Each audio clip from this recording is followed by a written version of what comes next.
Perkenalkan, saya Kiki Renawati, mahasiswa Pendidikan Ilmu Pengetahuan Sosial Pasca Sarjana Universitas Tadulako.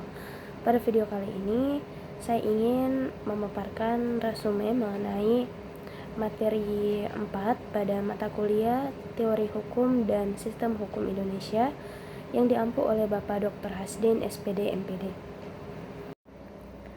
Pada resume kali ini, saya akan memaparkan mengenai materi teori sumber hukum. Sumber hukum adalah asal mula atau dasar terbentuknya hukum. Penting untuk memahami bagaimana hukum berlaku dalam sistem hukum Indonesia dan perannya dalam masyarakat. Umumnya, jenis-jenis sumber hukum terbagi menjadi 3. Yang pertama yaitu ada hukum tertulis, yang kedua hukum tidak tertulis, dan yang ketiga jurisprudensi. Hukum tertulis merupakan dokumen resmi yang diatur oleh undang-undang seperti peraturan pemerintah, dan undang-undang ini adalah sumber utama dalam sistem hukum Indonesia. Yang kedua ada hukum tidak tertulis, di mana hukum tidak tertulis mencakup adat dan kebiasaan yang berkembang dalam masyarakat. Yang ketiga ada jurisprudensi, yaitu putusan pengadilan yang berfungsi sebagai referensi dalam penegakan hukum.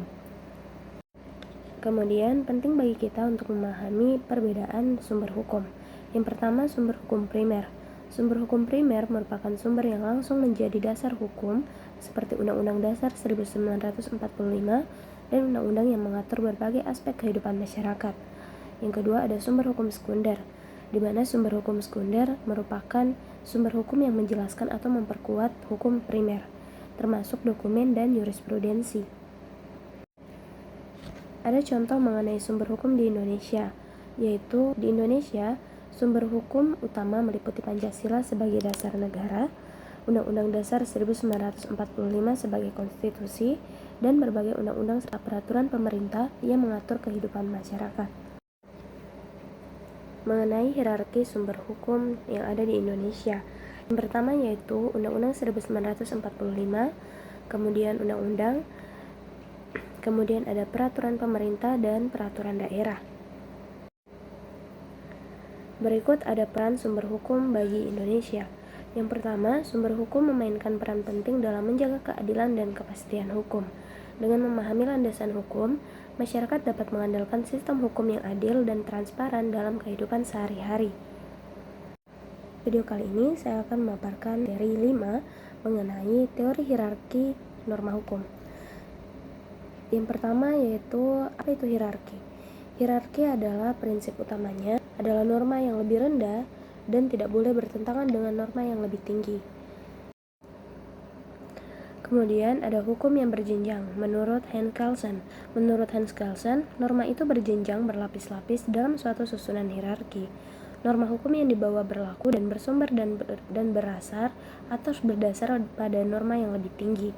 Dan norma lebih tinggi juga bersumber dan berdasar dari norma yang lebih tinggi lagi, begitu seterusnya sampai berhenti pada suatu norma tertinggi yang disebut sebagai norma dasar dan sistem normanya yang dinamis.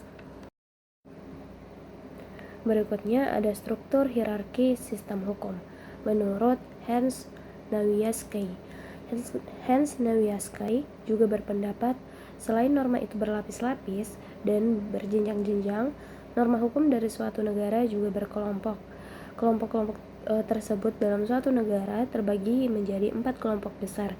Yang pertama ada norma dasar atau Pancasila, yang kedua aturan dasar negara atau batang tubuh Undang-Undang 1945, yang ketiga ada undang-undang formal, dan yang keempat ada aturan otonom.